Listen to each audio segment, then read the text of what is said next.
नमस्कार, यूपी तक देख रहे हैं आप। मैं हूं आपके साथ गौरांशी श्रीवास्तव। मोहित पांडे ये एक ऐसा नाम है जो आप सबके जहन में अब तक आ ही चुका होगा। वो मोहित पांडे जिसकी लखनऊ पुलिस कस्टडी में मौत हो गई, वो मोहित पांडे जो सिर्फ 32 साल का था, वो मोहित पांडे जो अपने पीछे अपनी एक माँ, अपनी बीवी और अपने 3 बच्चों को छोड़कर चला गया, वो मोहित पांडे जिसे पता भी नहीं था कि इस बार उसकी दिवाली काली होने वाली है। दरअसल लखनऊ पुलिस कस्टडी में पिछले 1 महीने में ये दूसरी मौत है। पहली मौत अमन गौतम की होती है, वहीं दूसरी मौत मोहित पांडे की होती है। मोहित पांडे की मौत पर बवाल इतना ज्यादा बढ़ गया कि तमाम राजनीतिक दलों ने इस पर प्रतिक्रिया देना शुरू कर दिया, चाहे वो नगीना से सांसद चंद्रशेखर आजाद हो, सपा सुप्रीमो अखिलेश यादव हो, बसपा सुप्रीमो मायावती हो या फिर कांग्रेस। ऐसे में मोहित पांडे के जो परिवार ने मुलाकात की सीएम योगी से मुलाकात के बाद में उन्हें आर्थिक मदद का भरोसा मिला, घर का भरोसा मिला। इसके साथ साथ दोषी पुलिसकर्मियों पर कार्रवाई की बात भी कही गई। लेकिन जब ये पूरा मामला शुरू हुआ तो कहानी पूरी तरीके से अलग है। मोहित पांडे पुलिस कस्टडी में मरता है, जिसमें पुलिस कहती है कि उसकी तबीयत खराब हुई और जब उसे अस्पताल ले जाया गया तो उसकी हालत बिगड़ गई और उसकी जान चली गई। तो वहीं दूसरी तरफ परिवार के आरोप पुलिस की थोड़ी से एकदम अलग थे। परिवार का आरोप था कि दोषी पुलिसकर्मियों ने दूसरे पक्ष के कहने पर, क्योंकि दूसरे पक्ष के आदेश के चाचा किसी बड़े नेता के संबंधी हैं, ऐसे में उनके कहने पर पुलिस ने टॉर्चर किया मोहित को और उसकी जान चली गई। एक बार पहले हम आपको सुनवा देते हैं कि मृतक के चाचा ने क्या कुछ बताया था, उसके बाद हम कहानी में आगे बढ़ते हैं और विस्तार से आपको बताते हैं कौन था मोहित पांडे। सुनिए आप भी चाचा को। कल उनको पकड़ लेके गए थे, रात भर उनको बंद रखा, किसी को मिलने नहीं दिया।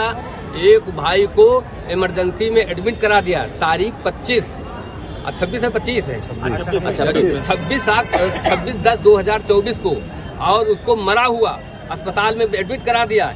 इसके बाद दूसरे को पकड़े, उसको आने नहीं दे रहे हैं कि वो पोल खोल देगा कि कैसे मरा, क्या मारा गया, कौन सी चोट मारी गई। अभी तक उसको पेश नहीं होने दे रहे हैं। कहाँ का ये मामला है? ये मामला है देवा रोड का है, देवा रोड का मामला है, जैनाबाद का। चिन्हट थाने की बात है। चिन्हट थाने वाले पकड़ के ले आए।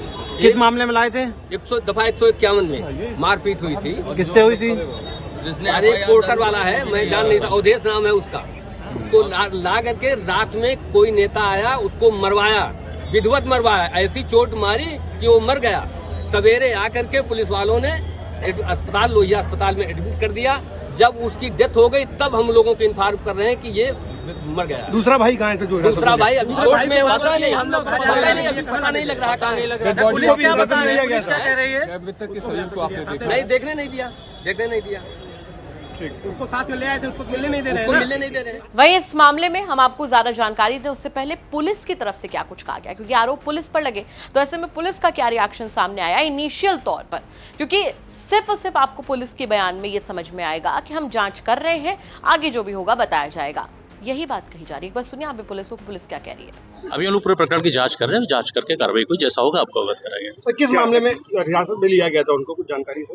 ये वाद विवाद का, दो पक्षों में वाद विवाद का मामला था, जो भी पता चला है ये 2 पक्षों वाद विवाद का मामला था। ये प्रकरण लेके थाने पे आए थे और कुछ शांति भंग की आशंका में। पुलिस कस्टडी में मौत हुई है कि हॉस्पिटल क्या हुआ था सर? कोई अभी ऐसा बताया गया, वहाँ से ले जाने के बाद पुलिस हॉस्पिटल में आने के बाद हिरासत में कब लिया गया था?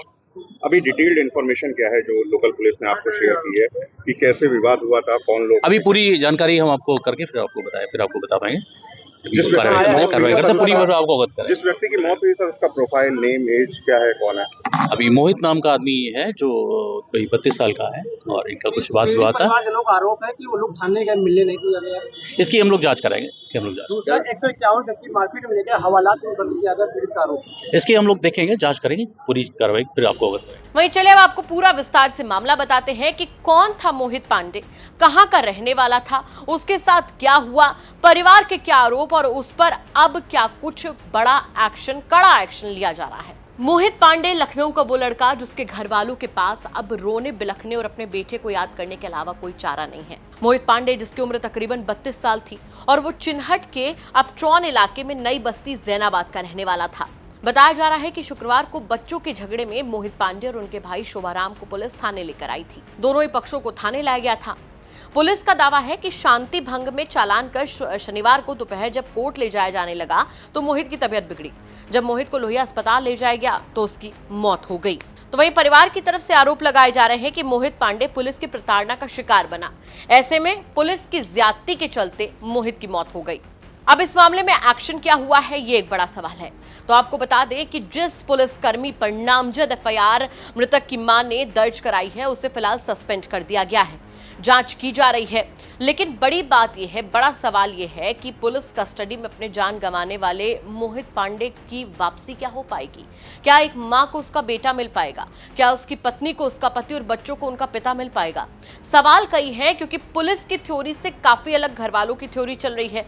इसके साथ साथ तमाम बड़े सवाल भी हैं जो लोगों के जहन में है कि अब तक जो दूसरा पक्ष है, आदेश और उसके चाचा पर कोई एक्शन क्यों नहीं लिया गया? कौन वो नेता है जिनकी बातों के चलते आदर्श अभी तक सेफ है? और सबसे बड़ी बात यह है कि दोषियों पर कड़े एक्शन की बात करने वाली सीएम योगी सरकार आखिर कब तक दोषी पुलिसकर्मियों पर एक्शन लेती है? क्योंकि बार बार परिवार शुरुआत से ही चीख चीख कर कह रहा है कि पुलिस की बर्बरता के चलते मोहित की जान गई। इसी बीच एक सीसीटीवी भी सामने आया था जिसमें मोहित लॉकअप में दर्द से कराता हुआ नजर आ रहा है, और उसके साथ ही वहां पर आदर्श जो कि दूसरे पक्ष का शख्स है, वो आराम से बैठा हुआ, उसे कोई फर्क नहीं पड़ रहा है कि जमीन पर तड़पता हुआ मोहित क्या क्या गुहार लगा रहा है। बड़ी बात यह है कि परिवार की ओर से कई गंभीर आरोप और भी लगाए गए कि वो पीने के लिए पानी मांगता रहा, उसे पानी नहीं दिया गया, ऐसे तमाम आरोप। और उससे बड़ी बात यह है कि इस कहानी के दो पहलू निकलकर सामने आ रहे हैं। पहला पहलू तो ये जो कि पुलिस की तरफ से इनिशियल स्टेज पर बताया गया कि ये जो पूरा मामला है बच्चों के झगड़ों से शुरू हुआ था, लेकिन इसमें एक बात अंदर खाने से भी और निकलकर सामने आ रही है, जिस पर पुख्ता डिटेल्स भी